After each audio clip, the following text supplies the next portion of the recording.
ओम शांति। आज प्यारे मीठे बाबा के मुरली मंथन की डेट है 23 अक्टूबर 2024। तो आज मीठे बाबा अपने बच्चों से कह रहे हैं, तुम्हारी यात्रा बुद्धि की है। इसे ही रूहानी यात्रा कहा जाता है, क्योंकि आत्मा कर रहे हैं ना। तुम अपने को आत्मा समझते हो, शरीर नहीं। शरीर समझना अर्थात उल्टा लटकना। उल्टा लटकना क्या होगा पता है? पुलिस की जब 3rd डिग्री मिलती है ना, तो उल्टा लटकाया जाता है। तो जब हम शरीर समझ लेंगे, अपने आप को श्रीमत पर नहीं चलेंगे, तो माया हमें उल्टा ही लटका देगी, क्योंकि हमारी यात्रा बुद्धि की है। तो बुद्धि के देवता कौन है? गणेश जी को मानते हैं। और गणेश जी की रचना किसने की? परमात्मा शिव ने। तो डायरेक्ट वो आकर हमें बता रहे, तो फिर समझना चाहिए ना। क्योंकि कहते हैं ना कि जब हम अपनी उम्मीद की टोकरी को खाली कर देते हैं ना, तो परेशानियां ना नाराज होकर चली जाती है। हाँ, उसे तो बस हमारी नेगेटिव चीज़ों से ही मतलब है, और हम उन्हीं कचरे को हटा देंगे तो फिर कहाँ से आएगी परेशानियाँ, समस्याएं। प्रश्न: माया के पंप में मनुष्य को कौन सी इज्जत मिलती है? माया के पंप में, माया के राज में मनुष्य को कौन सी इज्जत मिलती है? उत्तर: आसुरी इज्जत, राक्षसी इज्जत।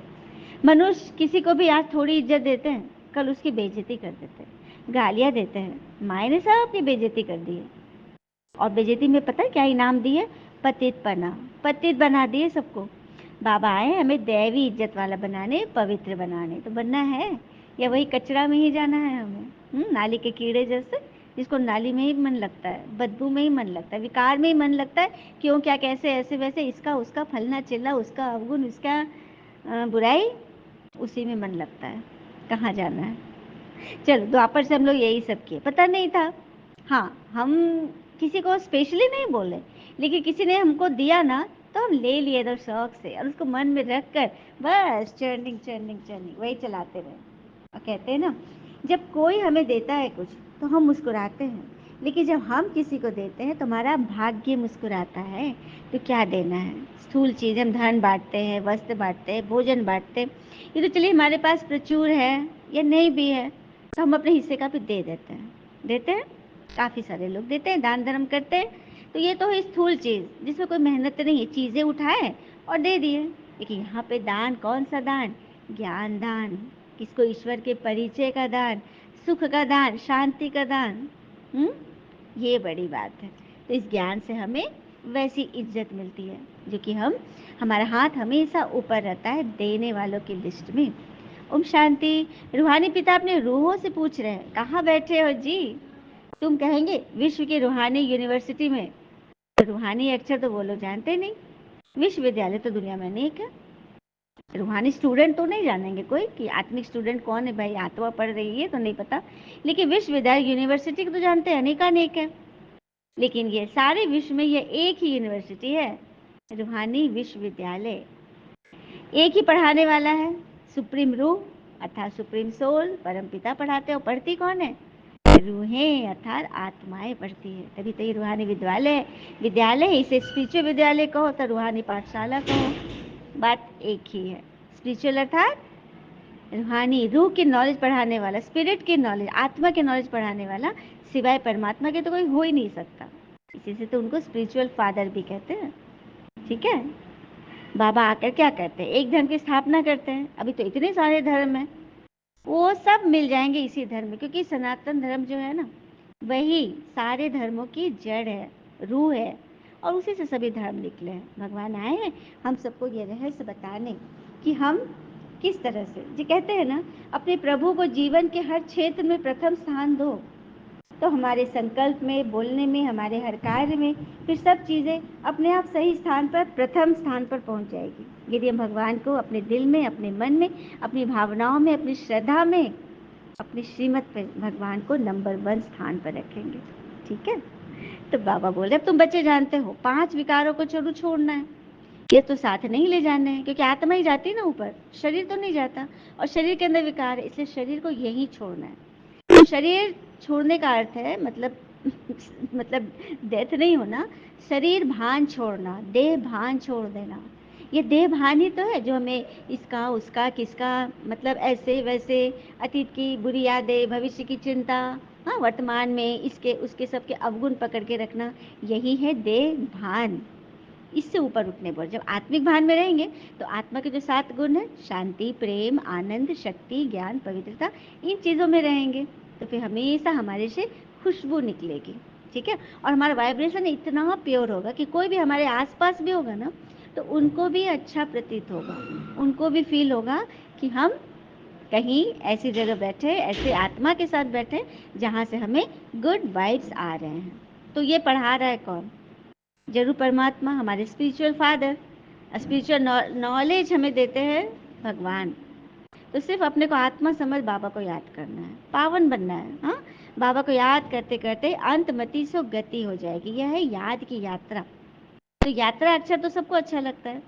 हम जीवन भर शरीर से यात्राएं किए, यहाँ गए, वहाँ गए, तीर्थों में गए, यहाँ हिल स्टेशन गए, वहाँ घूमा, सब कुछ किए, लेकिन क्षणिक वहाँ से लौटे, थोड़ा सा क्या होता है, मनोरंजन हुआ, उसके बाद घर आए, फिर वही के वही। हमारी आत्मा में तो कुछ गया नहीं ना। शरीर को मिला, कुछ खाए पिए, मौज किए, घूमे, आंखें देखी, बस फिर उतना ही भर। लेकिन परमात्मा जो हमें यात्रा सिखाते वो हमारी आत्मा की यात्रा है, हमारी आत्मा के मैल धो रहे हैं। तभी तो वो सुंदर सा गीत है ना, मैली चादर ओढ़ के कैसी द्वार तुम्हारे आऊं, मैली चादर ओढ़ के कैसे। तो आत्मा की चादर मैली है, तो आत्मा की चादर कौन धो सकते हैं सिवाय परमात्मा के, है ना। अब वो आ गए हैं और वो हम सबको निमंत्रण दे रहे, खुला निमंत्रण है, बच्चे मैं आ गया हूँ तुम्हारे मन के हर दाग धोने के लिए, तुम्हें एकदम पवित्र बनाने के लिए, परफेक्ट बनाने के लिए भगवान आ चुके हैं। इसमें कोई डिफिकल्ट भी नहीं है, बस भगवान का परिचय ले लेना है और फिर इस मुरली मंथन से कनेक्ट रहना है, सिर्फ सुनना है। सुनते सुनते आत्मा को रस मिलेगा तो फिर वो अच्छी बनने लगेगी, उसके वाइब्स अच्छे हो जाएंगे। नहीं तो यदि देवभान में रहेंगे, दुनिया की बातों में रहेंगे, इसका उसका करेंगे, तो फिर वही बात है, माया फिर उल्टा ही लटका देगी, 3rd डिग्री करेगी, वो हमें फंसाएगी, परेशान करेगी, है ना। क्योंकि यहाँ तो सभी देह अभिमान में उल्टे लटके, बाबा आके एक एक बच्चे को उल्टे से सीधा कर रहे हैं, लेकिन हम बच्चे क्या करते हैं, धोबी के गधा। धोबी सजा मैंने उसको नहलाता धुलाता है, कपड़े लेकर जाएंगे और जहाँ वो कीचड़ देखता है फिर जाके उसी में लेट जाता है, तो फिर उल्टा लटक जाते हैं हम बच्चे। बाबा आके रोज रोज हमें सुबह योग कराते हैं, हमें ज्ञान सुनाते और हमें सीधा करते हैं। तो सारा दिन हमें सीधा रहना है, ठीक है।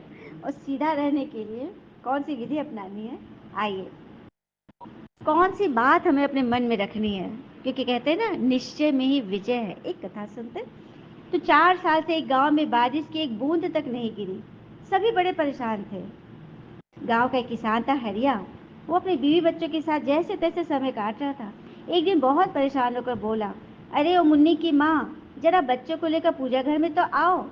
बच्चे की माँ 6 साल की मुन्नी और 4 साल के राजू को लेकर पूजा घर में पहुंची। हरिया हाथ जोड़कर भगवान के सामने बैठा था और रूंधे हुए गले से अपने आंसू छिपाते हुए बोल रहा था, ईश्वर से सुना है भगवान, बच्चों की जल्दी सुनता है, इसलिए मैं अपने बच्चे को भी लेके आया हूँ। चलो हम सब मिलकर ईश्वर से बारिश के लिए प्रार्थना करते हैं। सभी अपनी अपनी तरह से बारिश के लिए प्रार्थना करने लगे। मुन्नी मन ही मन बोली, जो 6 साल की बच्ची थी, भगवान जी मेरे बाबा बहुत परेशान हैं, आप तो सब कुछ कर सकते हैं ना, हमारे गांव में भी बारिश कर दो। पूजा करने के बाद हरिया जब उठा और घर से बाहर निकलने लगा तो मुन्नी पूछती, पापा पिताजी आप कहाँ जा रहे हो। तो बस ऐसे ही खेत तक जा रहा हूँ बेटा, खेत तो सूखा हुआ है, बस जाके ऐसे देखता हूँ। तो बच्ची बोलती है, रुको रुको पिताजी, अपने साथ ये छाता लेते जाओ। मुन्नी दौड़ कर गई और खूंटी पर टंगा छाता ले आई। छाता को देखकर हरिया बोला, अरे इसका क्या काम, अब तो शाम होने वाली है, धूप भी जा चुकी है। मुन्नी बड़ी मासूमियत से बोली, अरे बाबा अभी थोड़ी देर पहले ही तो हमने प्रार्थना की है ना, कहीं बारिश हो गई तो मुन्नी का जवाब सुनकर हरिया स्तब्ध रह गया। कभी वो आसमान की तरफ देखता, कभी अपने बिटिया के भोले चेहरे की तरफ। उसी क्षण उसने महसूस किया कि कोई आवाज़ उससे कह रही हो, प्रार्थना करना अच्छा है, लेकिन उससे भी जरूरी इस बात में विश्वास रखना कि तुम्हारी प्रार्थना सुनी जा रही है, और फिर उसी तरह से काम करना। हरिया ने फौरन अपने बेटी को गोद में उठा लिया, उसके माथे को चूमा, छाती से लगाते हुए आगे बढ़ गया। तो ये कथा हमें क्या बता रही है, हमें यही सिखा रही है कि हम सभी प्रार्थना करते हैं, पर हम सभी अपनी प्रार्थना में पूर्णतः विश्वास नहीं करते। करने बैठते लेकिन मन में क्या होता पता नहीं, भगवान सुनेंगे तब ना, बारिश होगी तब ना। हाँ, तो ऐसे में हमारी प्रार्थना बस एक शब्द बनकर रह जाती है, वास्तविकता में नहीं बदलती। सभी धर्मों में विश्वास की शक्ति का उल्लेख है ना, कहते भी है दृढ़ विश्वास हो तो इंसान पहाड़ भी हिला सकता है, और यही सत्य है। दशरथ मांझी के रूप में हमारे सामने इसका प्रत्यक्ष प्रमाण भी है ना। इसीलिए अपनी पूजा में, अपनी साधना में सही मायने में सफल होना चाहते हैं तो ईश्वर में विश्वास रखें, और ऐसा दर्शाए मानो हमारी प्रार्थना सुनी जा रही है। और जब हम लगातार ऐसा करेंगे तो भगवान हमारी जरूर सुनेंगे, और सुनने के लिए तो भगवान आए हैं। और हमें ये मुरली, ये भगवान की वाणी है जो हमें ये सिखाती है कि हमें विश्वास कैसे करना है और किन पर करना है और कैसे करना है। ठीक है, तो बस बाबा की मुरली सुनते रहिए और अपने भाग्य को जगाते रहिए। फिर आगे बोल रहे बाबा, श्री कृष्ण है स्वर्ग का पहला राजकुमार, यह बेहद का पिता इनको राजभाग देते हैं। बाबा जो नई दुनिया स्वर्ग स्थापन करते हैं उसमें श्री कृष्ण नंबर 1 प्रिंस बनते हैं, तो उनकी दुनिया में चलना है ना। कल भी बाबा ने बोला था चलो श्री कृष्ण नहीं बने तो कम से कम उसके साथी तो बने, उसके राज्य में तो आ जाए। अच्छा, अगर सभी पढ़े तो दूसरे जन्म में राज्य भी पावे। पढ़ने वालों की लिमिट है। सत्युत्रेता में आने वाले ही पढ़ेंगे, जो दैवी कुल के होंगे ना सत्युत्रेता के वही आएंगे। लेकिन हाँ, प्रजा तो बहुत बनती जाती है। देरी से आने वाले पाप तो भस्म कर न सके। पाप आत्माएं होगी तो फिर सजाए खाकर बहुत थोड़ा पद पा लेंगी, बेइज्जती होगी। जो कभी भी मतलब माया की इज्जत करते थे वो और ही बेइज्जत हो, मतलब अभी भी जो माया की इज्जत करते, माया के गुणों में रहते हैं, अवगुणों में, तो बेइज्जती होगी। लेकिन ईश्वरीय इज्जत है जो नियमों से चलते हैं। ईश्वर अर्थात दैवी इज्जत। तो आसुरी इज्जत और रात दिन का फर्क। आसुरी इज्जत वाले को धन वैभव मिल सकता है क्योंकि उसने कमाया है, पिछले जन्म तो मिलेगा, लेकिन सुख शांति आनंद शक्ति नहीं मिलेगी। हमेशा उनका मन मुझा हुआ रहेगा, चेहरा लटका हुआ रहेगा। तो फिर बाबा कहते हैं बेइज्जत हो जाओगी। अब तुमको भगवान में निश्चय है, ठीक है, भगवान में तो निश्चय है, ज्ञान चले मंथन भी सुनते हैं, लेकिन धारणाएं नहीं है, तो फिर वहाँ पद क्या मिलेगा? बाबा ने आज बता दिया है, पद मिलेगा कि धोबी बन जाओगे, तो दासों के दास बनोगे, तो कैसा लगेगा बाबा को? बोलिए। हम भी माता पिता है अपने बच्चों के, हमने बच्चों को मेडिकल पढ़ाया, इंजीनियरिंग पढ़ाया, हाँ सीए करा रहे, जो भी करा रहे, उससे मेरा बच्चा डॉक्टर नहीं बनकर चपरासी बन जाए, वार्ड बॉय बन जाए, नर्स बन जाए, तो हमें अच्छा लगेगा? उसी तरह भगवान को भी अच्छा नहीं लगेगा। वो चाहते हैं सत्तू में ये महाराजा राजा रानी बने और उनके बच्चे जाके दास, दास के भी दास बन जाए। तो पढ़ाई कीजिए, पढ़ाई पर सारा मदार है। हाँ, दैवी इज्जत, ईश्वरीय इज्जत उसी से मिलेगी। उच्च कुल में आना है तो उच्च पद पाना है ना, तो पढ़ाई जरूर करनी है, पढ़ाई कीजिए। हाँ, अगर पढ़ने का शौक है तो मंथन सुन रहे हैं ना, तो मंथन सुनते हुए डायरी पेन लेकर बैठे, ईश्वर देख रहा है। मंथन करने वाली नहीं देखेगी, लेकिन ईश्वर देखेंगे कि आपने डायरी पेन लेकर बैठा है, और जो जो पॉइंट आपको अच्छा लगा, जो चीज़ आप सारा दिन भगवान को धारण करके दिखा सकते हैं, वो चीज़ नोट कीजिए। जो बात आपके दिल को टच करी, जिस बात पे आपने विश्वास को अटूट बना लिया, 100% जिस पे विश्वास हो गया, उस चीज़ को भगवान को धारण करके दिखाइए। बाबा आपके घर में 1 करोड़ का लिफाफा भेज देंगे।